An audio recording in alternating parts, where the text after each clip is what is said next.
Good evening, guys. Welcome to Knowledge Valley. There is one more good news for all of us. Is Sub Inspector in Delhi Police and Central Armed Police Force exam notification is out. Okay, तो मैं आपको इस video में बताऊंगा कि eligibility क्या है, as क्या है, पेपर पैटर्न कैसा, कौन से पोस्ट के लिए अप्लाई कर सकते हैं और कितने वैकेंसीज आए हैं इस बार. तो चलिए देखते हैं. ये एग्ज़ाम कंडक्ट कौन करता है? Is conducted by staff selection commission, SSC. Okay, कौन से पोस्ट के लिए आया है? Sub inspector GD in central arm police force and sub inspector executive इन दिल्ली. तो ये दो पोस्ट के लिए एग्ज़ाम्स आए हैं. Okay, central arm police force for GD in CAPF and central arm police force in Delhi police के लिए एग्ज़ाम आया है. इसका रजिस्ट्रेशन डेट क्या है? 1 महीने का रजिस्ट्रेशन हमें दिया है, इन्होंने टाइमिंग दिया है फ्रॉम 17/6/2020 टू 16/7/2000, मतलब प्रॉपर 1 महीना हमें दिया है इन्होंने. ठीक है, तो मैं आपको एडवाइस करूंगा जल्द से जल्द अप्लाई कर लीजिए एग्ज़ाम के लिए. Don't waste for last moment. Sir हम लास्ट में करेंगे, हम बाद में करेंगे, क्योंकि बहुत सारे लोग साथ में अप्लाई करेंगे तो इश्यूज़ हो सकते हैं आपके साथ. एग्ज़ाम डेट कब है? पेपर 1 का इन्होंने देखो हमें बहुत डेज दिए है. 29 सितंबर से लेके 5 अक्टूबर तक 6 दिन का इनका पेपर रहेगा. मतलब हर एक दिन एक पेपर नहीं रहेगा, एक ही दिन पे एक पेपर रहेगा. बट कैसा रहेगा? हर किसी का अलग अलग टाइमिंग और डेट रहेगा. ठीक है, और पेपर 2 एक ही दिन पे होगा. ओके, जो पेपर 2 है एक ही दिन पे होगा, वो होगा 1/3/2021 में इसका एक पेपर होगा. ठीक है, पे स्केल देख लीजिए. 35,000 से लेके 1,12,000 तक का पैकेज है. तो बहुत अच्छा सैलरी दे रहे हैं स्टाफ सिलेक्शन वाले. फीस क्या है? सिर्फ 100 रुपीज़ है. और एक अच्छा चीज़ है कि वुमेंस एंड SC/ST के लिए फ़ीस नहीं है यहाँ पे. और कुछ लोगों के लिए फ़ीस नहीं है जो एक्स सर्विसमैन है, जो आर्मी, नेवी, एयरफोर्स में रह चुके शॉर्ट टर्म सर्विस के लिए, एंड दे आर रिटायर हो चुके, तो वो लोग भी अप्लाई कर सकते हैं और उनके लिए फ़ीस नहीं है यहाँ पे. ठीक है, अब देखते कितने पोस्ट है और कितने वैकेंसीज है, कौन से पोस्ट के लिए हम अप्लाई कर सकते हैं और कितने वैकेंसीज है उन पोस्ट के लिए. ठीक है, हम अप्लाई कर सकते हैं for CRPF, central arm reserve police force, फिर BSF है, बॉर्डर सिक्योरिटी फोर्स, फिर CISF है, सेंट्रल इंडस्ट्रियल स्पेशल फोर्स, फिर ITBP है, Indo Tibetan border police force, फिर SSB है, सशस्त्र सीमा बल. ये सारे आते हैं CAPF के अंदर.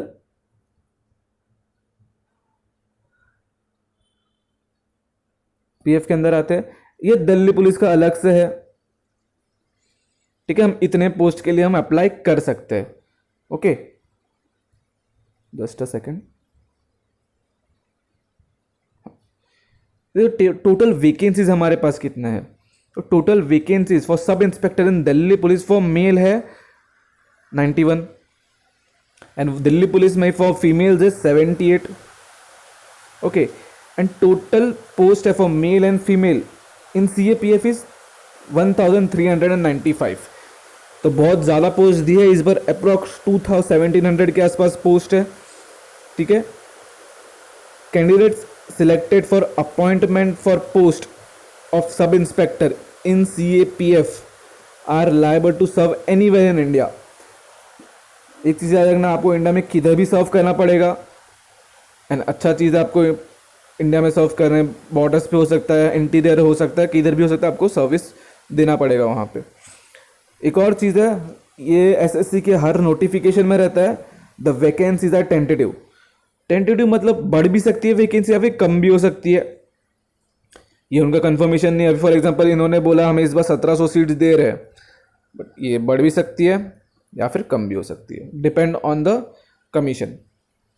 अभी एक चीज़ है यहाँ पे, ये इंडिया का सर्विस है, इन गवर्नमेंट कंडक्ट करती है, पर ये बाहर के कंट्रीज वाले भी अप्लाई कर सकते हैं एग्जाम्स के लिए. For example Nepal and Bhutan can also apply. Okay, Nepal and Bhutan can also apply for the exams. तो इससे पता चलता है हमारे रिलेशंस कितने अच्छे हैं हमारे नेबर्स के साथ. ठीक है, can also apply for the exams. चलिए फिर देखते हैं आगे क्या है. एज लिमिट क्या है? ओके, यहाँ पे कुछ एज लिमिट दिया है गवर्नमेंट ने, तो ये देखते हैं क्या है. आपका एज होना चाहिए 20 to 25 के बीच में, मतलब ग्रेजुएट होने चाहिए और अब 2025 बीच बीच में होने चाहिए आपका। डेट ऑफ बर्थ क्या होना चाहिए, 0/2/1996 से 2001 के बीच में आपका डेट ऑफ बर्थ होना चाहिए, या फिर ये डेट ऑफ बर्थ होना चाहिए आपका, तब आप अप्लाई कर सकते हैं इस चीज़ के लिए। 1996 या फिर उसके अंडर, 97 98 या फिर 2001 फिर उसके अंडर, ठीक है। एज रिलैक्सेशन भी दिया है गवर्नमेंट ने हमें। फॉर SC/SC 5 साल का रिलैक्सेशन है, एज रिलैक्सेशन मिलेगा आपको। एंड OBC के लिए 3 साल का रिलैक्सेशन है, ठीक है। फिर एक्स सर्विस मैन के भी रिलैक्सेशन दिया है। देखो यहाँ पे क्या लिखा है पहले तो, 3 years after deduction of military service rendered from the actual age age on the date of closing date. Date of closing date के पहले आपका वो लोग एज कैलकुलेट करेंगे, आपका सर्विस जब आपने जितना टाइम सर्विस उसको डिटेक्ट करके जो भी आपका रेशियो मिलेगा उसमें आपको 3 साल एक्स्ट्रा मिलेगा, ठीक है। ये चीज़ याद रखना, आपका जो आपने जो सर्विस किया उसको डिडक्ट करके फिर आपका जो एज जितना आपका हो जाएगा उसको 3 साल प्लस आपको रिलैक्सेशन मिलेगा, ज़्यादा मिलेगा 3 साल।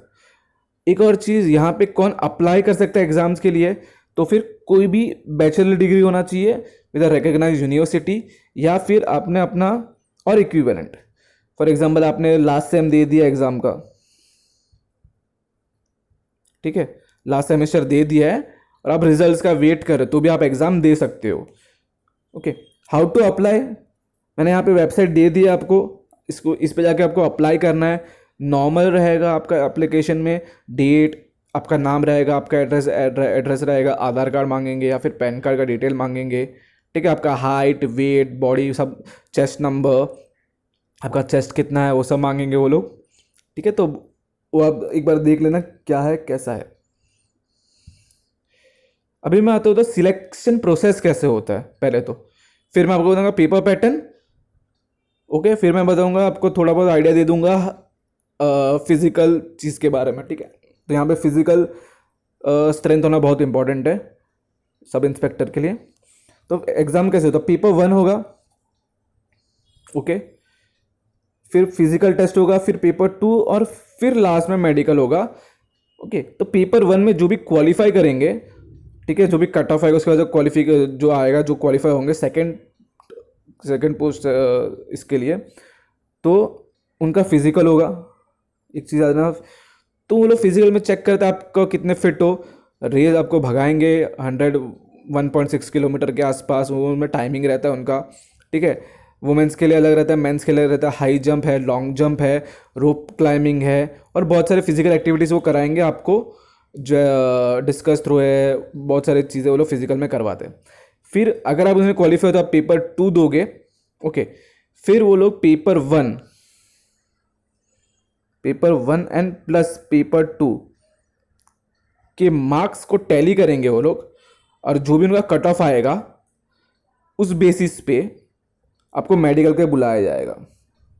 एंड जो बंदा मेडिकल के लिए जा रहा है उनका लास्ट स्टेज है मेडिकल, उसके बाद जो भी क्वालिफाई होगा उस चीज़ के लिए उनको प्रॉपर डॉक्यूमेंटेशन के बुलाया जाएगा, और जो भी डॉक्यूमेंट आपके प्रॉपर होने चाहिए उसके अंदर थोड़ा भी ऊपर नीचे हुआ तो आपको डिस्क्वालीफाई कर देंगे एग्ज़ाम से, या फिर डिबार्ड कर देंगे एग्ज़ाम से, ठीक है, आपको निकाल देंगे एग्ज़ाम से वो लोग। इसे डॉक्यूमेंट्स प्रॉपर होने चाहिए आपके पास। अब थोड़ा पेपर पैटर्न पे ध्यान देते थे, क्या है पेपर 1 और पेपर 2 में। पेपर 1 में अगर आप कोई भी गवर्नमेंट एग्जाम्स के लिए प्रिपेयर कर रहे हो तो आपने ये सब चीज़ें देखी होगी। जनरल रीजनिंग है, 50 क्वेश्चन, देखो सब में 50 क्वेश्चन है और एक क्वेश्चन 1 मार्क का है और 2 घंटे का पेपर है, ठीक है। जनरल नॉलेज होगा, क्वांटिटेटिव एप्टीट्यूड है, एंड कॉम्प्रिहेंसिव इंग्लिश कॉम्प्रिहेंशन है, ठीक है। तो ये हमने हर एक कॉम्पिटेटिव एग्जाम में देखा, ये सारी चीज़ें अलग नहीं है, सेम ही है। अगर आप कोई भी गवर्नमेंट एग्जाम्स के लिए प्रिपेयर करो या फिर बैंकिंग के लिए प्रिपेयर करो तो आपने ये सब प्रिपेयर किया ही होगा, सेम पोर्शन है, कुछ चेंजेस नहीं पोर्शन के अंदर। एंड पेपर 2 में क्या है, English language and comprehension 200 mark का पेपर है, 2 घंटे का।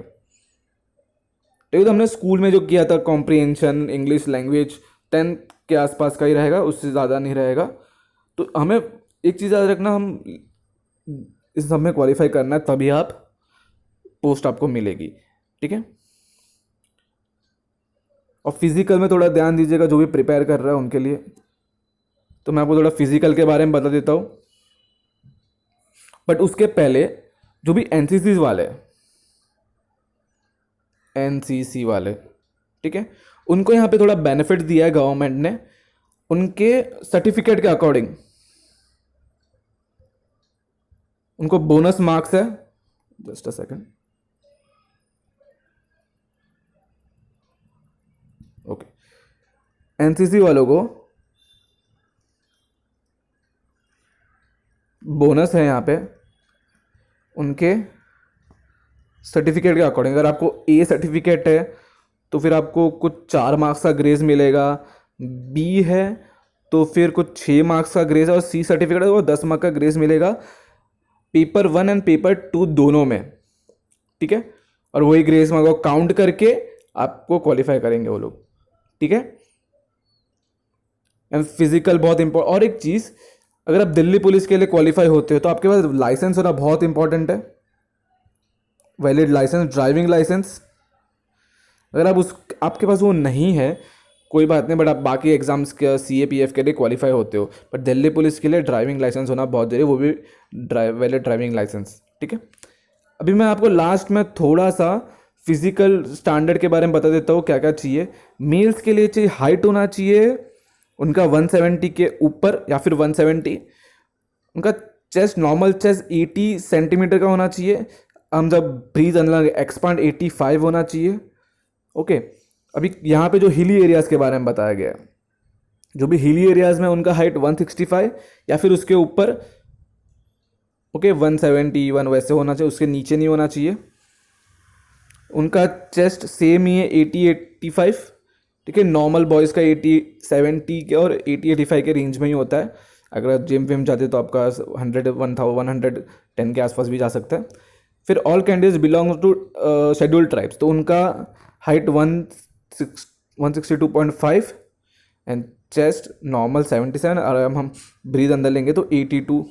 देखो इसका रेंज बढ़ गया है, ठीक है। एंड फीमेल्स के लिए candidates except those listed in number, तो इनका हाइट ही देखा जाता है 157।